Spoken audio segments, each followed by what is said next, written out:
All right, Zach, what questions do you have for me this week? At Andrew Gabriel 5607 asks, do you do training classes in fashion?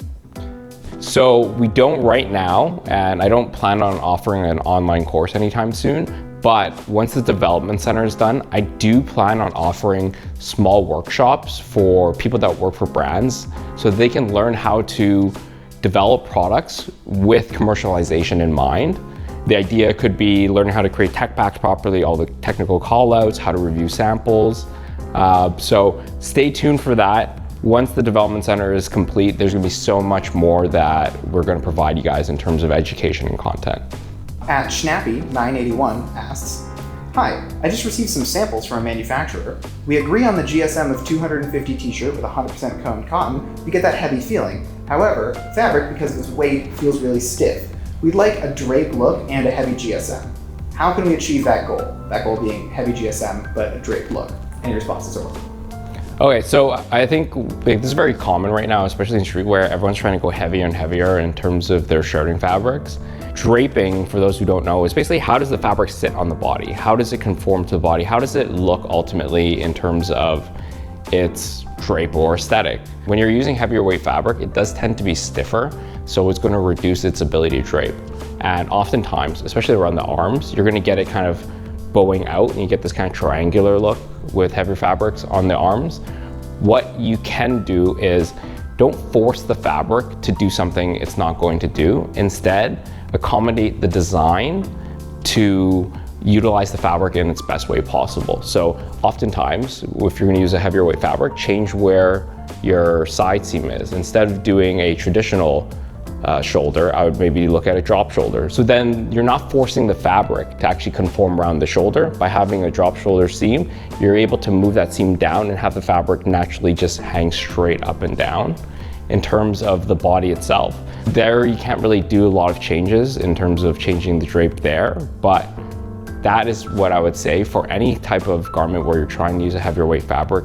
Work with the fabric, don't fight it, and change design to accommodate it. And oftentimes, heavyweight fabrics is just not going to work in every single design that you want to apply it to. At DamnKids10 on YouTube asks, can you do a comparison of the brands and still choose to manufacture in the USA? I've heard US-made clothing is made using older machinery, and I want to know if that affects the quality of the garment. So when it comes to manufacturing in the US versus overseas, you have to look at the garment industry as a whole. And typically the garment industry is one of the first industries to pop up when a country goes through its industrialization process because there's a very large pool of available workers. So when you look at the US, where the garment industry has been established for quite some time, labor costs have gone up. So brands are now looking at overseas options to lower their labor costs and lower their product costs ultimately. But along with this is innovation, because innovation always happens in every single industry. So when you look at regions that are newer to garment manufacturing, they often are now buying new machinery versus the US where they bought their sewing machines 20, 30, 40 years ago. So with that knowledge that all this machinery is typically older than the US, when you look at manufacturing those other regions where they've bought newer machines that have more technology, they're able to assist the manufacturing process. Oftentimes that will lead to a more consistent product because you're not manually cutting it. A lot of newer factories are going to have automatic cutters where it won't make sense to buy this machinery in the US. We bought a flat lock machine for our development center and it was almost impossible to find one in Canada to buy. We ended up having to go through multiple dealers and multiple wholesalers to actually buy a flat lock machine, and flat locks are essential into making leggings. So you're gonna have less incentive to invest in new machinery because the garment industry as a whole is contracting within North America. Can you get good products made in the US? Absolutely.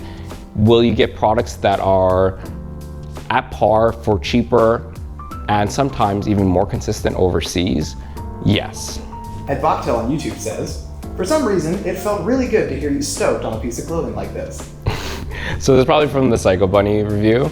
At the end of the day, contrary to popular belief, I'm not here just to tear apart brands. If a brand makes a good product, I'll say that product is good. And that's been the fun journey that I've been on with you guys. You know, we buy every single thing that we review. We make sure we buy it at retail, so it is a random sampling that is representative of what consumers will purchase at the end of the day. And while we've seen a lot of poorly made product, if a product is made well, that's something that's really exciting that we can kind of celebrate it with together. That being said, I know a lot of people have asked me what brands make good products, and I'm very hesitant to say a brand in general, just because brands will have multiple suppliers, and just because the Psycho Bunny polo was great, it does not mean the rest of the brand is amazing as well. But it does mean that at least they're paying attention to that. So let's keep reviewing products together, and let's, at the end of the day, figure out how we can make better products. At Atomos Primena 3697 on YouTube asks, can you show us an in-depth analysis of the use of 3 machines for one scene? Yes, we will be showing you guys so much more on how to construct good quality garments once our development center is done in the coming weeks. We actually have some of our machines here that are getting ready to be moved into the development center.